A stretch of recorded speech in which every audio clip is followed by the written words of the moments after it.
최근 우리 아이들이 류코보린을 많이 복용하고 있습니다. 얼마 전에 미국 트럼프 대통령이 자폐 아동들에게 류코보린 영양제가 유일하게 효과가 있을 수 있다라고 이야기해서 지금 전 세계적으로 류코보린을 확보하려고 혈안이 되어 있습니다. 엽산은 뇌 발달과 신경 기능에 매우 중요한 영양소입니다. 그런데 이런 엽산이 왜 우리 아이들에게 제대로 공급이 되지 않을까? 그것은 엽산을 뇌로 운송을 해주는 수용체가 문제가 있기 때문입니다. 이 수용체에 문제가 있는지에 대한 검사가 FRAT라는 검사입니다. 그 검사를 통해 그 수용체에 자가 항체가 있는지 여부에 따라서 류코보린을 복용해야 하는지 아닌지가 결정된다고 보면 됩니다. 이 수용체는 자가 항체가 블러킹 그리고 바인딩 형태로 수용체에 붙어 있으면 그 수용체의 엽산이 수용이 안 돼서 뇌로 공급이 되지 않습니다. 그래서 뇌에 엽산이 공급이 되지 않으면 뇌 안에서 메틸레이션이라는 과정이 되지 않아 여러 가지 문제가 생기는데 보통 인지, 언어, 사회적 문제가 생긴다고 알려져 있습니다. 이 수용체는 FR 알파라는 BBB를 통과하는 수용체입니다. 그런데 자가 항체가 붙어 있어서 엽산 공급에 문제가 되니 FR 알파 경로가 아닌 다른 경로로 오해를 하여서 뇌에 엽산을 공급을 해줘야 합니다. 다른 경로는 RFC라고 하는데 이 경로를 통해서 뇌에 엽산을 공급을 해주려면 환원형 엽산이어야 합니다. 환원형 엽산이 류코보린입니다.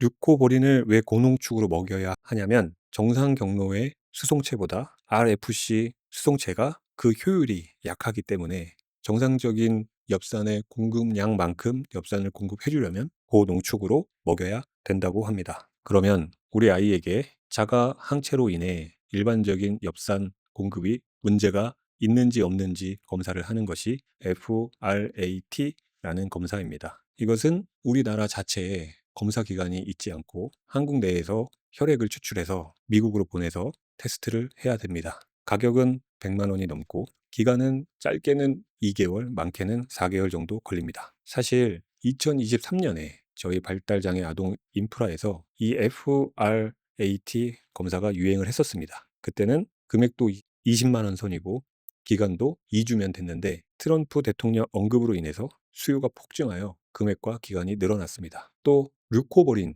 이 환원형 엽산이 우리나라에도 있었습니다. 페로몬정이라고 삼진제약에서 유통을 했었는데 2024년 후반기에 공급이 중단됐습니다. 수요가 없어서 중단되었다라고 답변을 받았습니다. 그래서 현재로서는 류코보린을 대체할 수 있는 약은 없고 페르본 주사는 있다고 설명을 받았습니다. 실제로 영양주사에 이것을 첨부해서 제공해주는 병원이 있습니다.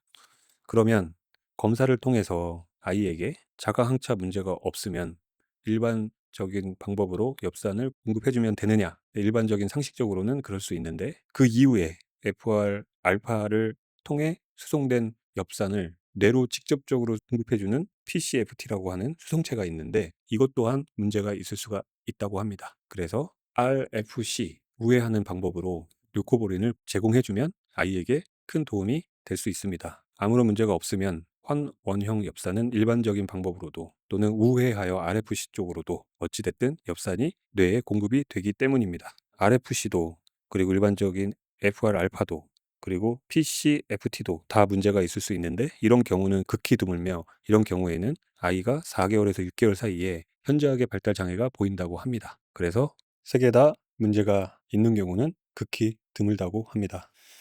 그렇게 해서 여러 가지 방법으로 엽산 공급이 제대로 되면 뇌 속에서 엽산이 활발히 작용을 하면서 유전자 발현, 신경 발달, 신경 전달 물질 형성 등이 활발히 이루어진다고 합니다.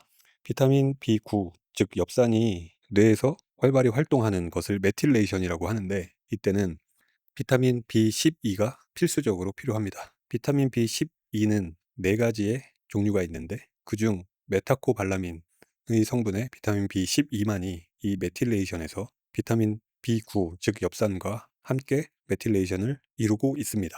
그래서 우리 아이들에게는 엽산과 비타민 B12가 매우 중요합니다. 그런데 장누수라고 하죠. 장에 염증이 많은 아이들의 경우에는 먹는 것으로 장에서 충분히 흡수를 못하는 경우가 많습니다. 그래서 엽산도 비타민 B12도 주사 형태로 많이 맞고 있습니다. 다행히 환원형 엽산 주사 형태는 우리나라에 있는 것으로 알려져 있고, 메타코발라민 형태의 비타민 B12 주사는 우리나라에는 공급이 중단됐습니다. 그래서 미국으로 주문을 하여서 공급해주는 병원도 있습니다. 만약에 엽산이 부족하면 메틸레이션도 안 되고, 또 호모시스테인이라는 것이 엽산을 만나서 메틸레이션이 되어야 하는데 만나지 못하고 호모시스테인이 쌓이게 되면 산화 스트레스가 높아지고, 그래서 간접적으로 글루타치온이 필요하기도 합니다. 또한 비타민 B6도 이런 메틸레이션에서 보조적인 역할을 하고 있다고 하니 참고로 알아두시면 도움이 될 것 같습니다.